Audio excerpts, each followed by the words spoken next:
This is lecture 8 of the course on behavioral economics. We are today going to talk about social drivers of economic decisions. We begin with the concept of identity management because identity plays an important role in social interaction or social environment. Identity came into economics mainly by the work of George Akerlof and Rachel Kranton between 2000 and 2010. It is a person's sense of self or the answer to the question who am I. Who am I may refer to many things. For example, whether I am kind or harsh. It could be something personal, it could be something professional. I am a professor, I am a student, I am an industrialist, I am an employee in a particular company. I have children, I have family, I am mother to someone, I am a happy individual. So, there can be many adjectives that we can associate in order to define who am I. Psychologists distinguish between self identity and social identity. We focus on social identity here. This is defined as how people answer the identity question with reference to particular social groups to which they feel attached and whose values they share. Being a member of one kind of group often precludes being a member of other groups, and hence people often operate with a strong sense of us and them.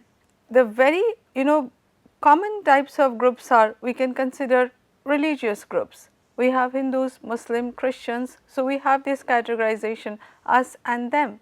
Other than that, there can be like kids, there can be kids and adults, men, women, so we can form groups of different types. We can also, employees of a particular company may form groups. So, them and then the rest will be us and them. Identity is thus closely related to Maslow's view that people have a need for social belonging. Also, McClellans have talked about social need for affiliation. So, all of them refer to this concept of social identity. Identity may also reflect the need for esteem, with the esteem that others grant us affecting our sense of self-worth. Much of economic behavior can be viewed as a means towards the end of identity management.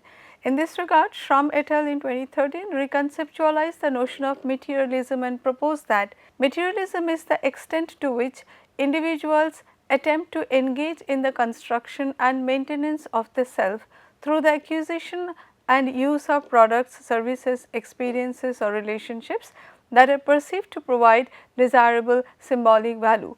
Importantly, he has emphasized a lot on the concept of materialism, that to a large extent materialistic worth basically defines our identity, specifically in the social circle. There may be many means to attaining a given identity related goal through materialism. For example, how do I want to look? So, I can work on look. If I if I am dark, I want to become fair, then I need to spend money on making myself fair. If my hair is thinning, then I can again spend money on making them more voluminous. I can work on my look in terms of what kind of clothes do I wear and things like that. Then how do I want the society to perceive me? That also something on which we tend to work. So, identity is closely bound up with the ways in which we are motivated to behave in relation to changing fashions and the extent to which we set out to acquire things that will enhance our social standing. Again, when I say that how do I want the society to perceive me, that also includes how I am willing to change with the changing fashions. Are my clothes outdated, or I am actually able to catch up with the current trends in fashion? At the core of conventional thinking lies the notion of equilibrium. We know that this is an equilibrium where demand, say the most common concept of equilibrium is that there is this demand, there is this supply. When they interact, then we have this equilibrium, say quantity and price. The basic idea of equilibrium is that once an equilibrium is reached, we tend to stay there unless and until there is a major force which basically leads to a substantial change or shift in any of these curves, we will be arriving at a new equilibrium. But then this shows that we generally tend to have a tendency to be at equilibrium at any point of time. But this concept is challenged by Caroline Foley's work, which questioned the static utility theory. This is a static utility theory, it does not have any reference to time. And she argued that swings in fashion are driven by love of distinction, how much I would like to look distinct from others. So, my appearance should be distinguished from others' appearances. We can also go for imitation. So, at times there are leaders, basically those who set fashion trends. So, they are more focused on distinction, they are more focused on distinguishing themselves from the herds, from the rest. And generally we limit the followers, they tend to imitate those fashion leaders. Then there is the desire after the equalization, the desire for conformity. So, I update myself in order to conform with the rest of the people. I want to know that now whether I can belong to, or I belong to that social community which probably follow a fashion that I try to imitate, that I try to catch up with. Then finally, there is the expression of social consciousness, the desire to signal one's membership of a particular social group, or that one is embodying the spirit of the age. So, again you basically is trying to the desire to signal one's membership of a particular social group. Maybe you are trying to move up the social echelon or social ladder, and when you move up, then you basically try to, if you are a new rich individual, then you try to imitate how other rich people behave, how other people having equal amount of wealth and income behave, and accordingly you will try to catch up with them. So, this is basically trying to signal one's membership of a particular social group. Veblen's conspicuous consumption and vicarious consumption and leisure is the next that also conforms to social norms and fashion. We will be talking about each one of them, beginning with conspicuous consumption. The rich have never been content simply to be in the upper echelons of society.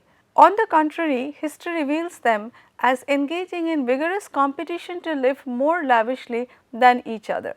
So, of course, Veblen was writing, or publications came in 1898. So, towards the end of 19th century, but things must not have changed much from about this thing from that time till date. So, among the rich there is always a competition to live more lavishly, but what he observes is that that kind of an approach also trickled down to the poorer sections of the society as well, via employment opportunities on their estates and in the production of luxury goods. Veblen observed that these very rich people, trying to compete with each other, would come up with new settlement, new houses, they would have luxury consumption everywhere. They are probably not working much, they were more into displaying, portraying their wealth. They already probably inherited a lot of them, or their sources were something for which they did not need to visibly work very hard.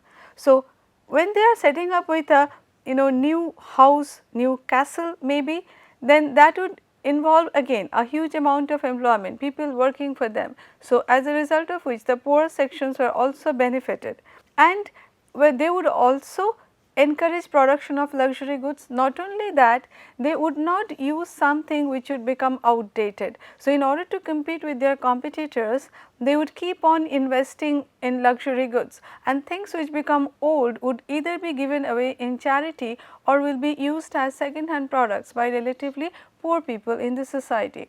So, as a result of which even the lavish lifestyles of the very rich or the super rich trickle down to the poorer sections. So, what it shows is that the high status of individuals drives consumption patterns, particularly in the luxury goods market, which continues to grow despite economic downturns. So, this is basically a projection from 2024 to 2034. What it shows are the different categories on which conspicuous consumption can happen. So, this is apparel, then the next is handbags and purses, then we have footwear, and the light color is any other thing. And you can see that each segment is actually growing over a period of time. So, even if we expect downturns in between, the growth is going to sustain. Now, talking about vicarious consumption and leisure, again another concept that was given by Veblen. This captures the idea that the household head gets pleasure not merely from the leisurely lifestyle he enjoys and the prestigious high quality goods that he consumes, but also by being able to make it possible for other family members to consume similarly and from seeing them enjoy leisure. So, interestingly, he said that the way it is true for the very rich people, what it implies is that the rich person, the family head, is definitely enjoying luxury, but he also gets pleasure by seeing his family members also enjoying luxury. And this is also true for relatively poor people, for example, middle class. Middle class would need to work. Nevertheless, the household head of a middle class family would also get pleasure by seeing that he is able to provide for the necessities for his family. Whatever he brings, his family enjoys, consumes, and he gets certain satisfaction out of that. He also may get satisfaction from the fact that I am working and my family members do not need to work. So, they must be or they might be working in the household, but then at the same time they are also having some luxury time spent with family at home, and this concept, this thought may also give some pleasure to the household head. So, this is called vicarious consumption. So strong are fashion and status related motivations for spending on consumption that productivity growth since Veblen's time has done much less to increase leisure time than some economists predicted.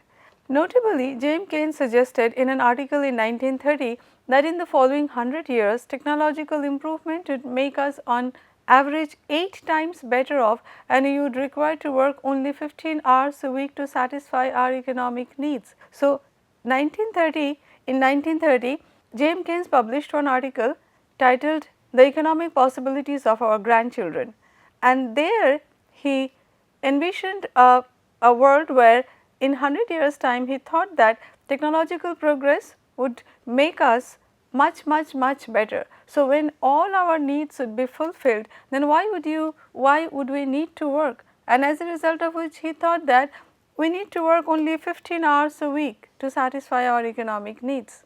But what we observe is that that is not happening today. In fact, there is now emphasis on, or maybe certain controversies or debates are going on or going around on the claim that the work week should be 70 hours long.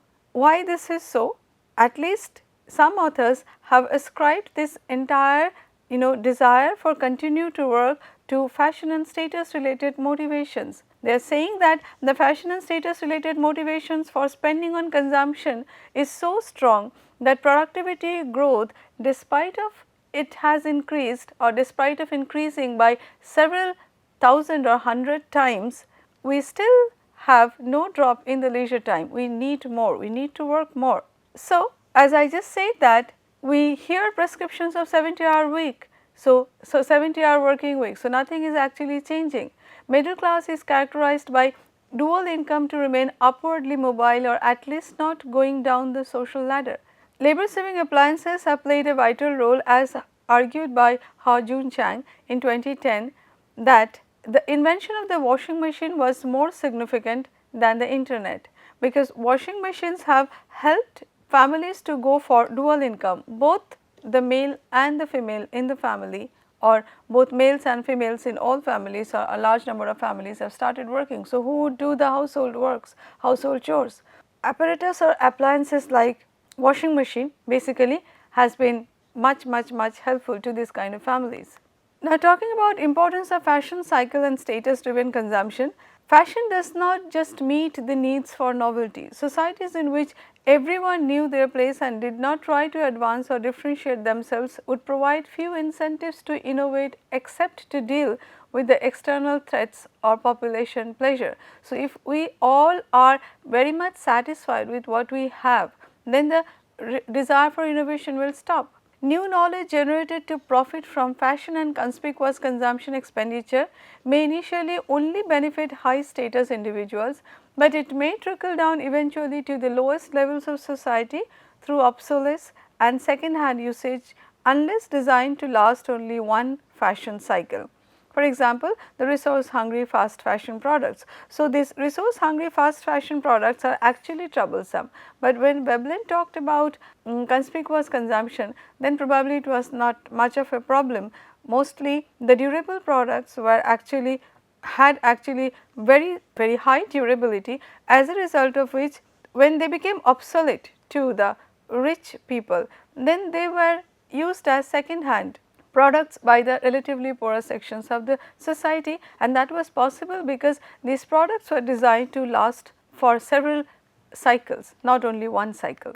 So, fashion cycles generally follow this 5 stages. First of all, it is introduced, then it rises, it reaches a peak. So, when the fashion catches up, it rises, it reaches a peak, then after a time it becomes obsolete. So, it starts declining and finally goes to obsolescence. Fashion cycles accelerate with fast fashion. Shein drops 6,000 new items daily, exploiting consumers' fear of missing out. Shein's 2-week production cycle versus Zara's 3-week cycle are shown here. So, you can see that Zara takes a total of 25 days to reach stores for consumers to purchase. It is like 5-day design and layout, 16 days of production, and finally in day 21-22 finished garments are packed and shipped to distribution centers, and finally within day 25 complete unpacking and display before opening at 10 a.m. in the stores. Similarly, if we look at Shein, 7 to 10 days of production and ready for pre-sale as soon as production is completed. So, starting from day 1, it takes 11 days to design, layout and photographing, then 12 to 21 days for garment production, 21-22 day product to distribution center, and finally 23 to 29 days air transportation to the destination airport and delivery to the consumers. They directly deliver to the consumers in Europe and the US. This is the fashion market pyramid for the here we have fast fashion. Fast fashion is basically goods are mass produced at relatively cheaper cost and they are brought to the market at a very fast pace, and that is why they are called fast fashion. Then we have mass market, these are the associated brands going up: bridge, diffusion, luxury and then haute couture. Next we talk about a similar concept which is Diderot effect. The Diderot effect, named after the 18th century French philosopher Denis Diderot, describes the phenomenon where acquiring a new possession can lead to a spiral of consumption, prompting the desire and purchase of other items to match or complement it, often resulting in overspending. So, Denis Diderot's 1769 essay "Regrets on Parting with My Old Dressing Gown" actually led to the formation of this effect. What happened is that Denis Diderot received a new dressing gown. So, the new dressing gown looked fabulous. When he kept it in his wardrobe, he thought of not only getting rid of his old dressing gown, but he thought of getting rid of all his garments because they were looking very pale in front of the new dressing gown. So, once you replace those old garments with new garments, you would realize that in fact if you have a old wardrobe, then the wardrobe is also looking very bad. Then you go for the replacement of the wardrobe altogether. You bring in a new wardrobe. When a new wardrobe is brought in, then that also looks out of place among other old furniture in your house or in your room. So, as a result of which you think of replacing all other furniture. As a result of which you can see there is escalation in the expenses. You end up spending a lot. Just one dressing gown is leading to substantial increase in the expenses on changing everything. So, this is the Diderot's effect. That is why Diderot's robe ruined him financially. Now, we can take more examples. For example, once we buy an iPhone, then there would be requirement for AirPods. Then we will have requirements for MacBook ecosystems, and that is how there is spirals in the increase or spirals leading to increase in expenses. Similarly, buying a new shirt and then feeling the need to buy a new jacket and a trouser to match with them, along with shoes to match with them. So, our expenses increases. We plan a trip somewhere. When the trip nears or as the trip nears, we are excited about it. we go for purchase of new clothes, we buy new handbags, maybe trolley bags, maybe shoes to accompany them. So, that adds to basically our already existing expenditures which are forthcoming on the trip, on moving around, on lodging, food, etc. Acquiring a new couch and then realizing that the end tables need to be replaced, and then when the end table is replaced, then you think that your interior is actually not really going well. So, all these things have been observed and have been also studied very well extensively in the literature. The mechanism through which Diderot effect works is that cognitive dissonance from mismatched position or human motivation to achieve consistent standards. So, I want to be consistent. If my shirt is new, I think a new jacket would go along with it better, a new pair of trousers would go better, and things like that. Marketing exploitation of the Diderot effect is actually ample. We have a lot of evidence. You would frequently come across Amazon's frequently bought together algorithms. So, Amazon and other e-commerce website, they would suggest that if you are buying this, you can buy along with this one also. So, frequently bought together is like people have purchased, that encourages you, that may encourage you to buy. And then also considering similar products, if you are going for kitchen improvements, you are probably looking for kitchen racks, then Amazon would also suggest similar other items that would fit your kitchen. So, they may suggest new crockeries, they may suggest alternative appliances. So, that is something, somewhere they are trying to tickle you to go for further improvement. They are sort of suggesting that once you bring in this new rack, that things which are already old and worn out would not look good. So, why do not you buy other things as well? That is how Amazon's algorithms are Diderot's enablers. They do not sell products, rather they sell cascading desires. Apple's ecosystem is designed to lock users into a cycle of upgrades. This strategy fosters loyalty, but also encourages overconsumption. Unless and until your iOS is upgraded to a new version, probably after some point of time you will not be able to use a large number of apps. So, you need to buy another device. So, this is how overconsumption is actually encouraged very indirectly. Now, the environmental consequences of the human susceptibility to the Diderot effect ought to be a cause of concern. Diderot's discarded possessions probably were fit to be reused by others, but things work differently with home improvements. Several items of home improvements cannot be reused.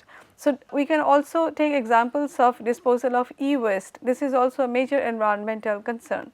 The next concept that we talk about is means and chains. Means and chains are a cognitive model that connects the tangible attributes of a product, that is the means, to the abstract, intangible, personal and emotional values. We call them the ends. They help understand how consumers translate product features into personal meaning and motivation. So, a typical means and chain looks like, first of all we talk about attributes, then to consequences, and then the value that is generated by the consequence. It is defined as a hierarchical model linking product attributes to consequences to personal values. The purpose is to understand how consumers connect features like means to desired outcomes or ends. So, the key insights are, it reveals subconscious drivers of purchasing decisions. Means and chains help decode why consumers choose products, why a particular product is chosen or preferred by a consumer. By mapping attributes, for example, eco-friendly packaging, to consequences, that is environmental protection, and ultimately to values, for example, social responsibility, we uncover hidden motivations, and once those motivations are uncovered, then they can be further utilized or exploited by companies. So, somebody having great concerns for environmental protection or having some ideas against environmental damages would go to prefer buy eco-friendly packages or packaging. And the companies selling products through eco-friendly or this company selling products wrapped in eco-friendly packaging would receive higher values from those individuals or customers.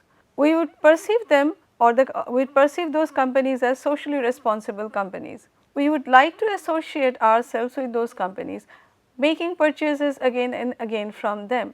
So, if these attributes are revealed or unveiled, then this kind of thought processes or preferences can be exploited by companies. The techniques for uncovering means and chains, there are a few. One important technique is George Kelly's repertory grid technique, we call it RGT in short. It is designed to coax people into revealing their personal repertories of constructs, that is the dimensions that they use when characterizing phenomena. The dimensions captured in an RGT at a particular time may change with time or may trigger with some recent incidents. For example, the dimensions that one would talk about in the morning, that may be very different from what the same person talks about maybe after a week. Alternatively, one may mention of alternatively some recent incidents can also influence. For example, one may mention of good brakes as a necessary requirement for a car if she or he had a recent experience with a dysfunctional brake. So, recent events can also trigger certain dimensions. Other than that, we can our perceptions, our ideas, our knowledge can also change over a period of time, as a result of which the dimensions may vary over a period of time. Dennis Hinckley, Kelly's doctoral student, devised several extensions to RGT, one of them being construct laddering. So, we are going to talk about how construct laddering works very briefly. First, an idea of interest is specified. For example, mobile phones, and it can be holiday vacations, it can be career interests or alternative careers one would like to choose, or job alternatives. Then the subjects are asked to list around 10 alternatives in this area, in particular area, the particular area that has been chosen, including those that were previously available or that the research subject wishes were available. These alternatives are called elements. Then the subjects are asked to consider 3 elements and talk about similarities or differences between them. For example, first they would be asked to consider elements 1, 2 and 3, and then they will be talking about what are the similarities and differences between these 3 alternative elements. Once they run out of things to say about the first 3 elements, then a set of other 3 elements will be given to them. For example, 1, 2, 4, and repeat the process till all the 3-way combinations are exhausted. So, combinations are like 1 to 4, 1 to 5, 1 to 6, 1 to 7, then 2, 3, 4 and so on. So, from these processes repertory of constructs are elicited. This leads to the construction of a repertory grid with the elements and the constructs on its 2 axes. So, we have elements on one axis, constructs on the other axis. In the next, the subject is asked to focus on one construct at a time and to tell us which pole of the construct she or he prefers and why. This reveals father construct. This is what is called construct laddering technique.